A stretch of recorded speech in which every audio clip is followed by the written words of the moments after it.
Hey fellas, welcome back to another brand new video. This is specially tutorial for how to make a simple game in Mini Micro and get started. So first of all we have to download Mini Micro. For this we have to go inside miniscript.org miniscript.org and this site will open. Here you can learn about miniscript, but today we are not learning about miniscript, we are going for Mini Micro. If you scroll down a bit, here you can see boot up in Mini Micro and an option. You can just middle click or normal click on it and this will open a different site. Here you can see about Mini Micro. You can click on learn and see all the resources. You can click on games and app and see more popular games made with Mini Micro, or you can click on play now and use their web version. But today we are not going for the web version, we are going for download because I don't like to code in web. So here you can click on download and download for Mac OS, Windows, Linux. It's very easy to download. You have to just click on the download and the zip file will download into your PC.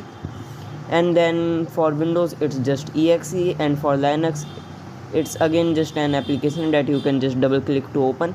And for Mac OS I don't know, it would be similar to Linux and Windows. I have already downloaded this, so I am going to open. But if you have to download, you have to click in here, then save, and then this will download Mini Micro. Then you can just, after it downloads, you can just open the zip, and in zip there is minimicro.exe, which you can double click to just ignore this warning. You can just double click and this will open Mini Micro, and here is our Mini Micro open. But I already have Mini Micro installed into my device, so I'm going to open from here. And this is Mini Micro's interface. Here you can see, you can type help. It just gives a tip whenever you open it. So it says you can always break out of loop if you like. And if I want to tell, you can break out of loop using Ctrl+C. But currently we don't have loop. We are going to have loop in future in this video. This is Mini Micro version 1.2.4, which was made in this. I have made a video about this version which you can check out, or you can check out this blog which I have written about Mini Micro version 1.2.4, physics, fixes and WTF. So let's get started. Currently on the basics, you can just type help and this will tell you about help. The best resource for Mini Micro I think is Miniscript Wiki. This is best resource for Miniscript and Mini Micro. Here you can get everything side by side. Whenever I make the project today, which we are going to make, I am also going to show its Miniscript wiki page. So currently we have to make a simple game, which I am going to tell. Before I have to tell how we navigate in Mini Micro. So first of all, this is Mini Micro command line interface. If we type edit, we open the code editor which we are going to make our program in. Here we have save option, revert option, undo, redo, cut, copy, paste, find, replace, navigate, and this is the best option. Here you can just click on this and this will create a for loop for you. And similarly you can create a if block for yourself, or anything. If block, if else block, if else if block, function block, class block, for loop, while loop, or anything. Now here is our again Mini Micro command line interface. You can type clear to just clear all the display. This is very simple to learn. See, first of all we have two directories. We can check our current directory with pwd. So we are in currently user directory. But there are two directories in Mini Micro. One of them is user and another of them is system. To navigate to system directory, you have to type cd then this, and slash sys. Sys stands for system directory, and press enter. And now if you type pwd, you are in system directory. Now what is in the system directory? If I navigate back to our user directory, and then I type dir means so whatever is in here. So this will show whatever is in my user directory. These are all the things I have made in user directory. Here is a png, here is badcode.ms, which I have used in Learn by Code 1.1 videos on channel, link in the description. Here is bgpng, which we are going to use in this video. Here is clickasap.ms, which is the game we are going to make today. Here is coin.ms, I don't remember it. This is maybe a betting coin game I made. This is just a flowchart image. This is a game, and these are other things I have made. Now if I direct back to the cd directory, sorry, a system directory, and then I press dir, then here is this. First of all, you see here it's written some numbers, but here it's written dir again and again. Dir means this is a folder in itself, so you can direct inside them. So let's direct into demo folder. See, demo folder contains all the demo which you can play. Font folder contains font, help for help.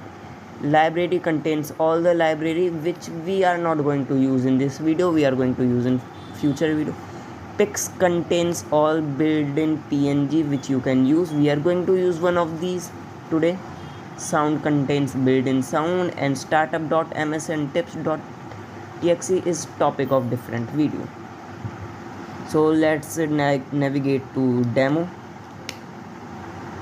and then again dir, and here are all the demos you can get in Minimacro. Today I am not going to play any demo. I am going to just show you one of the demos which I forgot to show in my main introductory video, fatbits.ms. Maybe I spelled it wrong. So it is fatbits.ms. So fatbits.ms. Okay. Load fatbits.ms. Now here load stands for loading a file. If I press enter, it loads the file. If I press edit, I can check the code of the file, and if I press write run, then I can run. So let's create a new image. Now we can just tell its path, and I don't want to tell a path. 32. Load image. It's basically a pixel art editor. Currently I don't want to make a new path. /user 32. Okay, I created a new path. So this is a pixel art editor which you can create pixel art in, and this shows what is possible in Minimacro. So currently we can create more images, but today we are not going to do that. So I press Ctrl+C to break the loop of the code, and it writes break at like this. And now I can just type clear, and it clears off. Today our work is in the user directory, so we are going to user directory, clear, and let's check it out what we are going to build today. So I'm going to load click/asap.ms and run. Today we are going to build this simple project where we have background, score balloon. We click balloon, score gets up, and we just click balloon forever. This is a very simple project, but it will get you introduction of Minimacro. So let's get started. So currently again I press Ctrl+C to break the loop and clear. Now I will press edit. Here is all the code I wrote and we will write in this video, but I am going to delete it. We press Ctrl+S to save our program, and now let's jump into writing the code. First of all, we have to understand how do we load. Let me do a thing. let's create a new program. So I just reboot and then edit. Now we are going to create a new program which we are going to name tutorial.ms. I have pressed Ctrl plus S and then I can name my new program tutorial.ms. Now if I write dive, I can see tutorial.ms here. So let's see what is our first task. So I am going again to our click/asap.ms and then I'm going to run this. So our first task is to render background and render this balloon sprite. So let's get started. First of all, let me load our tutorial.ms, clear, edit, and now we can get started. First of all, this is a good practice in Mini Micro that write clear above your code. This clears all the background display, because as you see when I type clear here, anything in display gets cleared. So it's a good practice to write clear in starting of your code. Then I am going to create a new sprite. So first of all, we are going to add a comment, because adding comment is a good practice. Comments are not understood by compiler or interpreter. They are ignored by code. They are just good for human understanding and future yourself understanding. So I'm going to type here creating new sprite, and then I'm going to create a new sprite named balloon. So balloon is the name of sprite and its value is new sprite. So now I have created a new sprite named balloon. So if I press run now, nothing happens, because currently we have just created a new sprite. We now have to set an image to this sprite. So I'm going to type balloon. First of all, I have wrote the spelling of balloon wrong. I just notices that.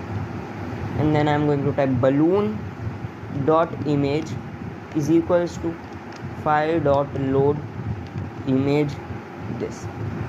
Now I am saying to my interpreter that the image to balloon is file dot load image. So I am just attaching an image to my sprite balloon.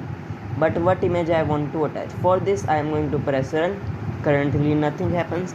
And another introduction to a new Mini Micro command line command, which is find file.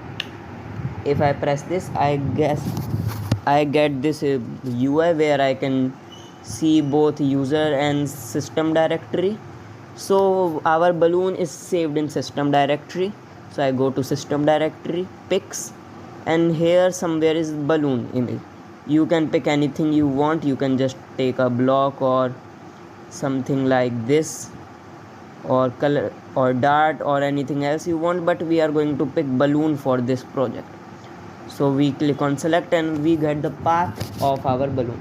So we are going to copy this and then again go to our editor, add quotes, and then we can save our program. So we have created a new sprite and attached image to that sprite. We can just update this to creating balloon sprite. Now our job is to make that sprite come to our display, because currently it doesn't come in our display. Why it doesn't come? Because we have created a new sprite and loaded an image on that new sprite, but we haven't told Mini Micro that we want that sprite to come on the display. For a sprite to come on the display, we are going to type display 4. See, Mini Micro has several display 1, 2, 3, 4. 4 is best for sprites, and we are going to study about different displays and work of each display in a different video. So we are going to type display 4 dot sprites dot push and the name of our sprite. So if we type this, we get a balloon. Now you can observe that balloon is not in screen, it is somewhere else, and it's very small. So I guess we have to change some properties of balloon sprite. So we are going to now change the properties of our balloon sprite. First of all, we have to change position of our balloon sprite. So you need to understand that how position works in a 2D space. So I'm going to just take a screenshot of this to tell you easily. See, this and this, if you have studied math in your classes, this would be easy to understand. These are two axes. If you are working in 3D, there are 3 axes, but mini macros are 2D. So these are 2 axes. This is x axis and this is y axis. In mini macro, the display size is defined in most in frameworks or any other game engine. You have to define the display size, but in mini macro the display size is defined. It's 960 into 640. Now 960 defines width and 640 is for height. So this is 640 and this is 960. So our x is 960 and y is 640. Currently our balloon sprite is on 0 0. This place is 0 0 in mini macro. That's why it's like that down. Now if we want our sprite to, let's say, come in center, so we will divide 960 by 2, so it comes here, and then we are going to divide 640 by 2, so it comes here. So now we can go to edit, or better thing than edit is we can write our commands here. So we are going to just first of all name our sprite which we want to change, then dot x is equals to 640 by 2. Here it comes, and then I did a mistake, it's dot y. So it comes in center of the y axis. Now I am going to type balloon dot x is equals to 960 by 2, and now it comes in center. But the thing is, if I go to edit and run again, it won't go there. This is just for debugging. So I'm going to edit and then change our balloon sprite. First of all, let me copy this balloon sprite x position to 960 by 2 and y axis to 640 divided by 2. So now our balloon sprite comes in center. Now another thing I want to do is change the scale of our sprite. To do this, I am going to type balloon, I can just paste dot scale. Now if you want to change this in different axes, you can just go for this and at 2,1 and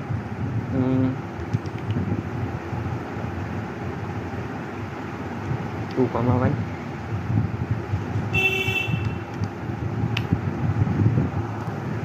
Sorry for inconvenience. So you can just type this 2,1 like this, but we want both axes to have same size scale, so we are going to just type 2, and this is now our sprite scale is increased, and now we have successfully created our balloon sprite and rendered it on our screen. The next thing we want is a background. For this, it's a very simple code. First of all, we are going to add comment rendering background, and then we are going to type here gfx dot draw image file dot load image. Now what this command does is draw the image attached here to whole screen. So I'm just going to type on find file and get my bg, and this background was created by MB credit. So here I have attached my background sprite and it just gets the background done. Another approach we can get is create a new sprite like this, background is equals to new sprite, and then attach the image to new sprite, then push that background sprite to display and then set its position at the center of screen, and then we can function. But that's a very long approach, and issue with such approaches is that this is issue with this approach too and this approach too, that you want your background to be 960 into 640, the size of mini micro display, because if you don't have such sprite, this will get overwritten, your most of image will be out of the screen, and probably this would scale up the pixels, and that scale up or scale down the pixel, that would be very bad. Now as we have our background and our sprite, the next thing we are going to do is print our score, which we can see here in load.click/asap.ms. Sorry, here you can see the score. Now we are going to create that score, and next we are going to create this hover type effect or detection of mouse. So let's get started. So first let me load our tutorial.ms,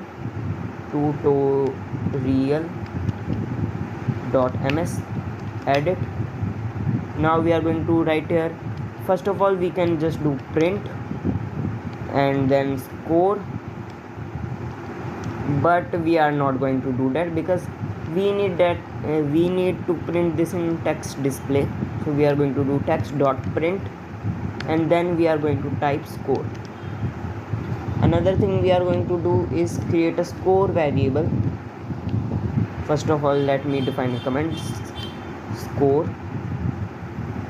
and then we are going to create a score variable and set it to 0, because at start it would be 0. Then we are just going to create this variable, copy this variable and paste it here, and now we have score in our screen. Next thing we have to do is mouse detection on balloon, and currently balloon doesn't teleport. So we are going to edit and now create bounds. Now what is bounds? Bounds like boundary for our sprite. So bounds are like boundary for our sprite, which help in collision detection and like mouse detection or other types of detection you want to use. So to create a bound, first of all we have to declare a local bound to a sprite. So the name of our sprite which we have to declare bound is balloon. So balloon.local bounds, and we have to write local bounds because these bounds are locally to the balloon, new bounds. Then we are going to again type balloon.local. Let me just copy this, local bounds. Now we have to declare width and height of that bound. So we are going to type dot width is equals to balloon dot image dot width. So I am just saying that the width of boundary is as same as the width of image we are using for the balloon sprite, and we are just going to copy this and set it for our height. So height here and height here, and that's how we create a bound in Mini Micro. Currently we see no error, this means we have done everything right. Now we are going to just write the main code of this program for mouse detection. That's the main thing of this program. So first of all, I am going to create a command mouse detection, and then I am going to create a new bool variable. Now what is bool?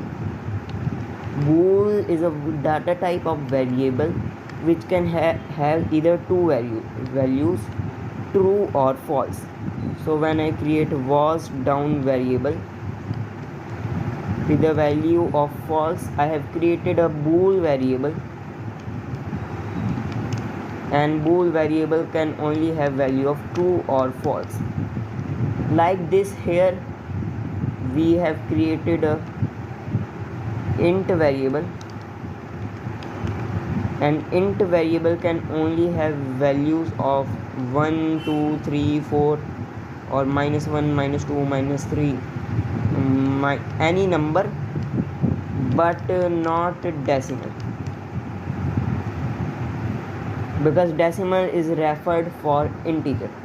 But mini micro doesn't care. You can just add here this and it wouldn't care, because mini micro is cool and mini micro is cheap. So we are going to clear edit, and now here we have created a variable. Now we are going to create a loop. Now we can just use this to create a loop, or we can just use our brain to create a loop, but I'm going to use this because I don't have brain. So while true, and then here we will enter our code. So what I mean by while true? By while true I mean while true, just nothing. This loop will run forever. It will never stop. It's just the main loop of our program, and you have to understand that every game program has a loop running inside it. Most engines like Godot and other engines don't show it, but Mini Micro shows it. So we are going to again create a variable. This variable is local to our while loop. So mouse.button. Now mouse.button is a global thing which is referring to the click of mouse button, and then we are going to write if. First of all, let me copy this, because copying and pasting is better than creating a spelling mistake and then banging your head on the wall for next few hours that what have you done wrong. So we are going to type this, and then dot tint is equals to, we are going to add here a color code which I'm just going to copy from there. So what it does, first of all, let me type here and if. Okay, first of all, in Mini Micro, an if statement starts with then and ends with and if.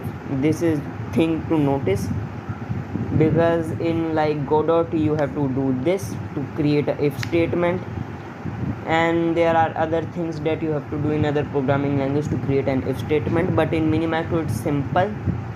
So you have to just type if condition and then, and it creates a if statement. And always an if statement and function and a loop, everything ends with and keyword in Mini Micro. So if it's a if block, it should end with and if it's a while block, it ends with and while.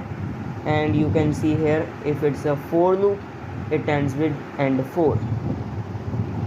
So first of all, I have created if balloon contains.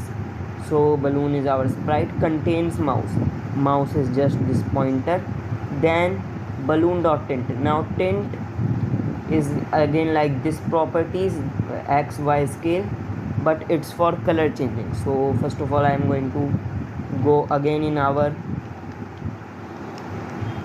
click, I forgot the capitalization, asap.ms, edit, and pick this from here. This is the hex color code, and then I'm again going to, we can just do this, I'm just pressing the up arrow key and add it and just paste here and hashtag. So if balloon contains mouse, then the tint of balloon should change. So now you can see if balloon contains I have to run this again. Here is the tint of balloon is normal. Now if I get mouse inside the balloon, its tint changes, but if I get mouse out, its tint remains the same. So we have to manage this also, that we are going to do in a while. Before it, we have to create code for mouse click. So we are going to type if is down and not was down, then, and if this is a different code which we are going to add in a second, and then we are going to add here else balloon dot tint is equals to color. That's what I say. I write balloon spelling wrong. Road dot tint is equals to color dot white. So let me save this, and now see, it works.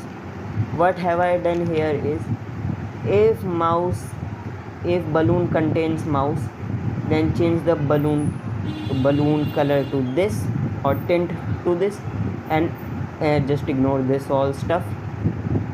Well, let me delete this. Else if balloon doesn't contain the mouse, then balloon dot tint again to color white, because normally the balloon tint was color white. And that's how we just created a hover functionality. Now we have to create the clicking functionality. So here we have to type, see, you need to understand that the reason we are not creating another if statement here and creating a new if statement here like this, if is down and not was down, then the reason for creating the if statement here is the player can only click on the balloon sprite when they are hovering. If they aren't hovering, they can't click. They have to first hover to click on this sprite. That's why this is inside the hover code. So if is down and not was down. So if is down is this variable, and if was and not was down is this variable. Then we are going to first of all change the balloon x-axis, which I am going to tell how to do in just a second. Before that, we are going to increase our score. First of all, score is equals to +1. This adds score to this equation. Seems kind of confusing to beginners. It's just simply short form of this. This is short form of this. That's very simple. And now we are going to update our text. So we are going to text row 25 and then print the same thing we printed here. So first of all, let me delete this, copy this and paste here. And now I have did something wrong.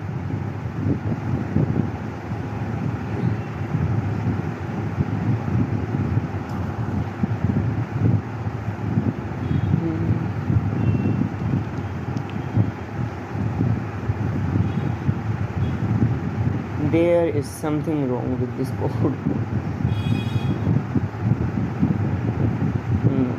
Wait a second. Text block.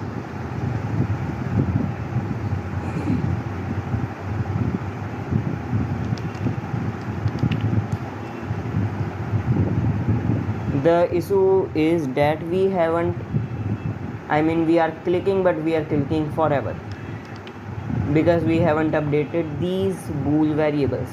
I just forgot to update those bool variables. To do this in endif, we have to first of write here was down is equals to is down, and then we are going to just wait, and now it fixes. Sorry for the error, I forgot to do that. So we are just initializing our was down variable to the value of is down when this loop ends, and then yield is for wait. And now here is our score functioning, but now we want this balloon to teleport to random position. To do that, we are going to go here, and now we have to understand how random functions, how RNG function, random number generation functions in Minimicro. To understand this better, I have already written a blog about it, and soon a video will also come. You can check out the blog currently, and I will, as I said at the end of video, I am also going to provide the Miniscript wiki links, so we are going to check them out too.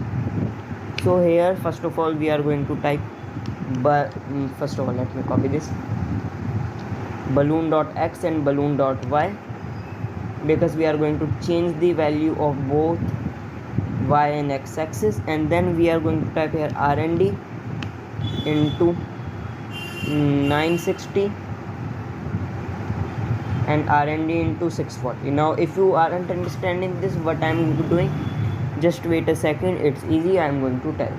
So first of all let us test, and our main game is functioning. Now let us understand what is this by the help of Miniscript wiki. So this is very nice wiki. You can just search here RND, and it will show every post containing RND. We just need the main post and just to learn how RND function. So see, this is an RND keyword in Miniscript.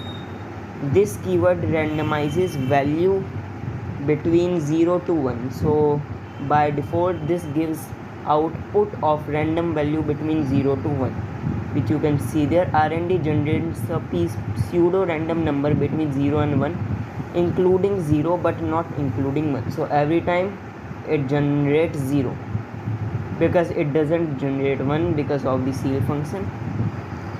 Now as we have understand that RND generates a number between these, so if we multiply the RND by some value, then RND would generate value between 0 and the number we multiplied it with. So as we multiplied it with 960, here it will generate a value between 960 and 960, but it would not generate the value 960 itself, because it doesn't generate value 1 itself. Here is an example code which you can study, or you can just go to dev.to, and here is post I wrote about random number generation in Miniscript, which you can check out. Now another thing we have to understand from Miniscript wiki is bounds. Here is everything about bounds API in Miniscript. Here you can check, or I have also written blog about bounds in Minimicro here. And that's it for today's tutorial. Make sure to like, subscribe, share, and goodbye.